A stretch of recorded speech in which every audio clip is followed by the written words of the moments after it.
In Old England, reputation was everything. Once lost, it could never be reclaimed. Lady Eleanor Ashcombe learned this truth before her 20th year. Her family fortune had faded. Her father was dead, and the court had begun to circle. She was offered only one path to survival: marriage to Lord Percival Whitmore, a man admired publicly and feared privately. Eleanor accepted without protest, because noble women were not raised to refuse. But on the night meant to seal her future, one sentence changed everything.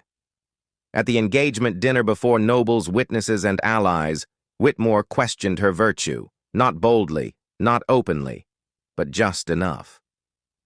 The room fell silent, and Eleanor understood she had been ruined. Before judgment could fall, a man rose from the table. Duke Jonathan Hawthorne, once powerful, once trusted, once destroyed by the same court now watching her fall. Years earlier, whispers had driven him into exile. Now he had returned quiet, measured, and dangerous. He demanded proof. Whitmore had none. Then Hawthorne did the unthinkable.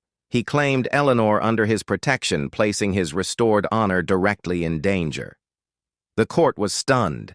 A disgraced duke defending a disgraced woman was not courage, it was defiance.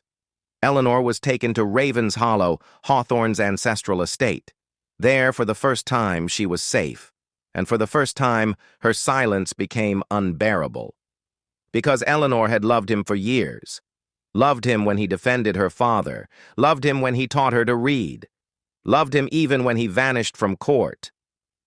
But love had no voice in England, so she said nothing, until a letter surfaced. A letter written by her late father proving the accusations against him had been false, fabricated, engineered by men still powerful at court, the same men who had ruined Hawthorne. The truth was explosive. Together, they could destroy the conspirators. Separately, they would fall again. And then Eleanor confessed not only the letter, but her love. For the first time, Hawthorne understood that what he believed was duty had always been devotion. The queen did not see romance. She saw instability. A duke once disgraced, a woman once accused. Together they threatened balance. So the crown acted. A royal decree arrived. Eleanor was ordered to accept a new marriage arranged by the queen herself. Refusal meant exile. Acceptance meant silence. Eleanor chose sacrifice, not because she was weak, but because she refused to destroy the man she loved. Hawthorne was offered a choice: remain loyal to the crown or lose everything again. Then came the twist. A former ally arrived at Ravenshollow with proof not only of past treachery, but of a conspiracy still unfolding, a plot that endangered the throne itself. Suddenly, Eleanor was no longer expendable. She was leverage, and she knew it. Eleanor went to court not begging, not pleading, but armed with truth. The conspirators fell.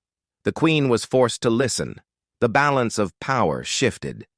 Eleanor was offered a choice at last: disappearance or influence. She chose neither. She chose partnership, with the duke beside her not as a savior, but as an equal. Because England had underestimated her, and the court would never do so again. In England, love rarely won, but when it did, it changed the kingdom forever.